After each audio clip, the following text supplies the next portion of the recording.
करा था उस समय आपने चार्ट दिखाई थी वी मार्ट रिटेल की। इसी कंपनी के मैनेजमेंट से आज बातचीत करनी है, लेकिन वो चार्ट स्क्रीन पर लेकर आएगा। हर्षिता कह रही थी इस स्टॉक में हरकत आ रही है और अब 2.5% की मजबूती इंटरव्यू से पहले ही ये स्टॉक दिखाता हुआ।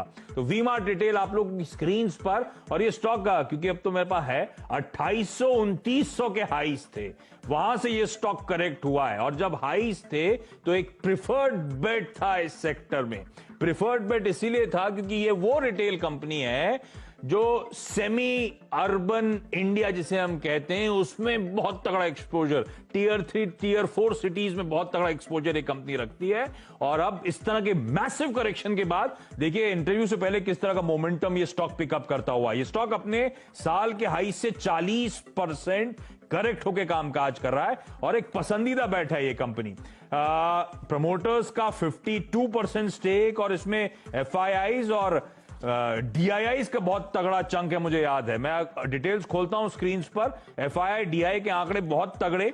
और ध्यान रखिए ये जो इस समय अभी तो लॉकडाउन का सब कंपनीज पे इश्यू है, पर मैं मैनेजमेंट से समझने की कोशिश करूंगा डिटेल में, क्योंकि टियर 3 टियर 4 सिटीज पे अब तक बहुत ज्यादा इंपैक्ट नहीं है। हम इंपैक्ट बात करते हैं टियर 1 सिटीज मुंबई, बेंगलुरु, दिल्ली और चेन्नई जैसे जगहों की। अहमदाबाद जोड़ लीजिए इसमें। टियर 2 सिटीज पुणे, भोपाल, इंदौर, यहां पे वो स्प्रेड बढ़ता हुआ नजर आ रहा है। टियर 3 टियर 4 सिटीज लकीली अब तक अछूती हैं इस पैक से, और ये वो कंपनियां जो उस पैक को बिलोंग करती है। जब वो कोविड के इंपैक्ट के बाद से लॉकडाउन खुलता हुआ नजर आएगा, कामकाज रिज्यूम होगा, तो उन पॉकेट्स पे ज्यादा एक्सपोजर है जहां पर कोविड का इंपैक्ट बहुत ज्यादा पोटेंट नहीं रहा है। इसीलिए इस तरह के स्टॉक्स को radar पे रखना है। प्रकाश गाबा सर हैं, उनसे पहले बातचीत करता हूं, फिर स्टॉक पे लौटूंगा। 5% की मजबूती के साथ V Mart retail management interaction से पहले सर कामकाज कर रहा है, तो ये स्टॉक और तेज, जैसे से बात हो रही, तेजी और तूल पकड़ रही है। कैसा लगता है स्टॉक सर? हालांकि है ये थोड़ा सा इलिक्विड और बड़ा साइज का स्टॉक, तो लार्जली ये इन्वेस्टमेंट बेट के तौर पे लोग चुनते हैं, लेकिन ट्रेडिंग बेट के लिहाज से बताएं। एक्चुअली आप चुनते भी स्टॉक अच्छे ही हैं। मैं आपको बता देता हूं कि वी-मार्ट का जो चार्ट स्ट्रक्चर है बढ़िया है। लोअर लेवल्स पे अराउंड 1400 के आसपास जो पैटर्न बना हुआ है उसके हिसाब से लगता है ये बॉटम आउट हो चुका। उसके बाद अप मूव मिला 1600 के आसपास, एक बहुत ही अच्छा बेस बना और एक अप मूव मिला। मुझे लगता है ये 2000 की तरफ जा रहा है, मैटर ऑफ टाइम। ले लेना चाहिए। अगर किसी को लेना है तो स्टॉप भी लगाना पड़ेगा। 1650 का स्टॉप लगाइए और अच्छा मुनाफा मिल सकता है वी-मार्ट में। और ये पसंदीदा बेट था, तो ऐसी प्रकाश जब बोल रहे थे तो मैं देख रहा था। एफआईआईज 26%, म्यूचुअल फंड्स 10% से ज्यादा, 36% तो इन इंस्टीट्यूशंस के पास ही इस कंपनी का स्टेक है। इसलिए मैंने कहा था पसंदीदा बेट है, इसको radar पे रखिएगा। लेकिन प्रकाश सर, एक क्वेरी आई थी हमारे पास।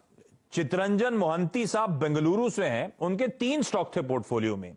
छोला फाइनेंस जो हर्षदा ने चेक कर लिया है, आपसे बातचीत करी थी, तो वो क्योंकि एनबीएफसी से फोकस था, तब प्रकाश सर ने कहा, मैं सुन ही रहा था, स्टूडियो में बैठा था, बिकवाली है, वीकनेस हो सकती है, नीचे और भी लेवल्स देखने को मिलेंगे। तो छोला फाइनेंस में तो मोहंती साहब आपके लिए क्लियर कट राय आ गई। 2 और स्टॉक पे क्वेरी आई थी सर। एक उसमें एमएनएम का स्टॉक है और दूसरा बजाज फाइनेंस। दोनों आज ऑलमोस्ट इक्वल मैग्नीट्यूड से गिरे हैं। 7-7.5% की कमजोरी दोनों स्टॉक्स में है। बजाज फाइनेंस और एमएनएम को स्क्रीन पर लेकर आइएगा। अब मोहंती साहब का क्वेरी है, मैं अज्यूम कर रहा हूं लॉन्ग टर्म के लिहाज से इन दोनों स्टॉक्स पे, ये दोनों निफ्टी की कंपनियां हैं सर, क्या कॉल होगा इस वीकनेस के बीच में लॉन्ग टर्म के लिहाज से? क्या एक्यूमुलेशन के जोन में नजर आती है क्या ये काउंटर्स? आगे की चाल कैसी रहेगी आपके हिसाब से?